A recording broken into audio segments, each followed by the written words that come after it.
What's poppin', YouTube? I'm about to go into the grocery store, get a few items. Hopefully a few items. You know how we do. Go in the grocery store. I'm just in here for two things. Come out with a whole week's meal. But I really don't want to put on this dumbass mask. I'm gonna be honest. I'll be so sick of wearing this. I'm just so sick of wearing it. I'm so sick of wearing it. Like I used to like, I was like feeling it when it was first like mandated. Like, oh, when it first started, you know, wearing a mask was like kind of cool for me because I was like, okay. You know, I'm real private, so I really don't like when people recognize me. You know, not that that's like a huge issue, but you know, I like to be incognito. So I was like really feeling a mask. I was like, okay, shit, whatever, that's what's up. But now I'm over it. I can't damn breathe, first of all. And it keeps taking off all my lip gloss. Like I want to fight the mask, straight up. I'm sick of it.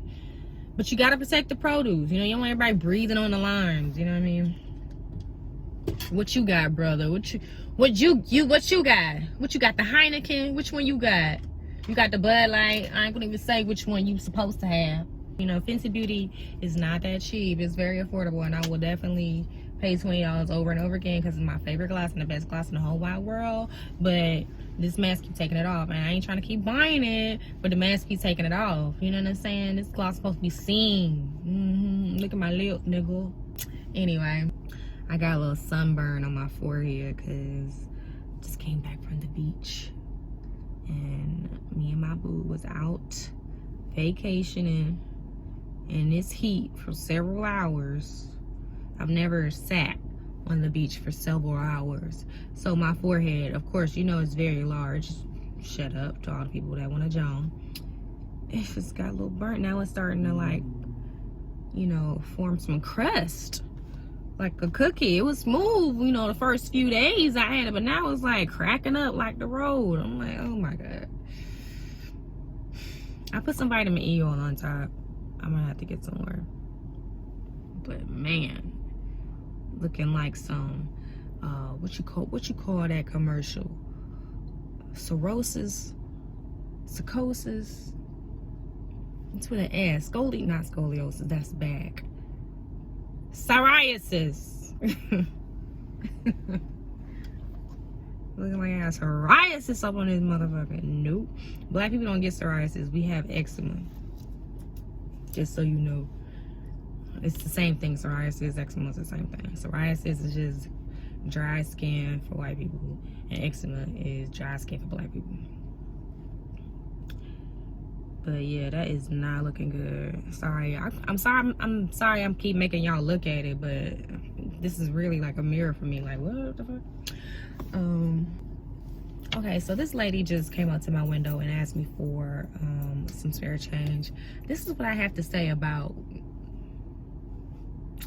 the less fortunate, you know, the homeless people.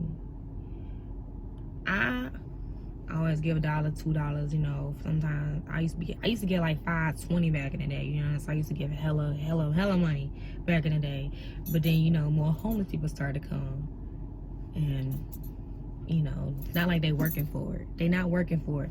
If you've traveled the world, you've been to another place, let's just say you go to somewhere like the DR, you go to the Caribbean, you go to those islands or those small countries, third world, whatever you want to call them. The homeless people there, they work for their little quarters and nickels and dollars. They all have jobs. Like even the poorest people on the street, they make do. Like they offer you service in exchange for spare change. In America, all the homeless people, they don't offer you nothing. They used to, you know, clean your windows back in the day. You'll go in the hood, you know what I'm saying? You'll still have your homeless people clean the windows or whatnot.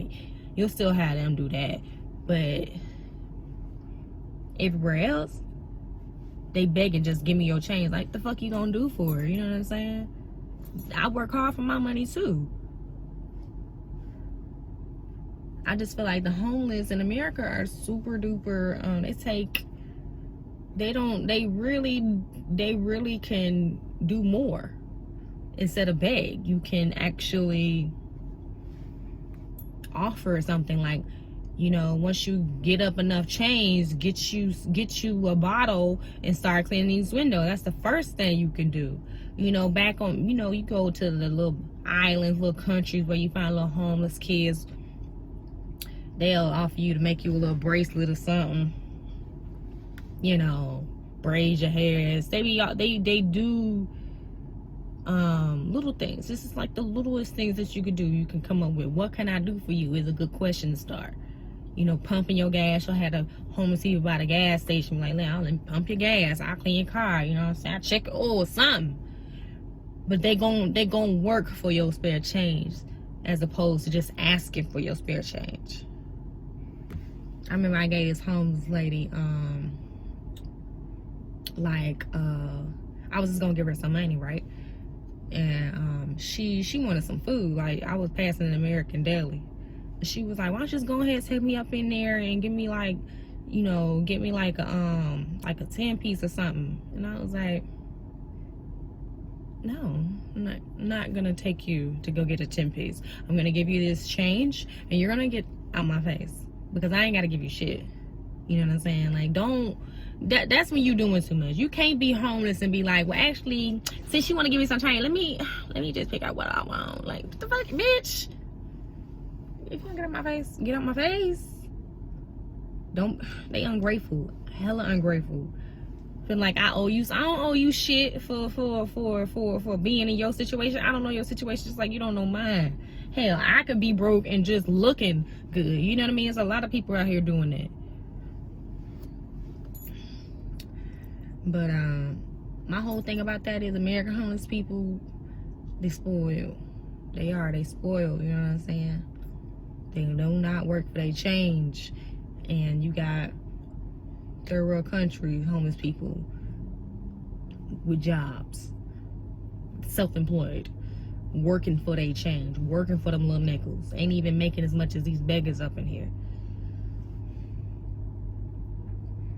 It's just a perspective that is actually real, and it becomes real when you see that. You know, that's why it's really good to travel and see the world and see how everybody else operate and figure out, like, damn, like when you come back and you figure out how fortunate you are as opposed to a less fortunate country, you start looking at things a little differently. You like, let me get my act together, because they over here, you know, with one bar of soap between 70 people, everybody ain't clean. But they make do with what they got. But yeah, lady just came up to me asking for spare change. I'm like, I gave her $1, but I'm like, she literally ain't offering me shit. She was holding a sandwich in the drink. She was holding shit in her hand. You know what I mean? Of course, she probably ain't got no bag or nothing like that, but I'm like, okay. I'm just telling you, if I was homeless, you know, God forbid, I'm gonna offer something, you know. That sounds bad, like, oh, I'm gonna offer to have sex with you. I'm like, no, hell no, I'm not offering that shit. But I do understand when you ain't got nothing else to offer. But then it's like, well, if I offer you to have sex with me, I guess you offering me A's. I can't do that, you know what I'm saying? Like, I'm gonna choose to live another day, and I'm gonna offer you something else. Can I clean your window?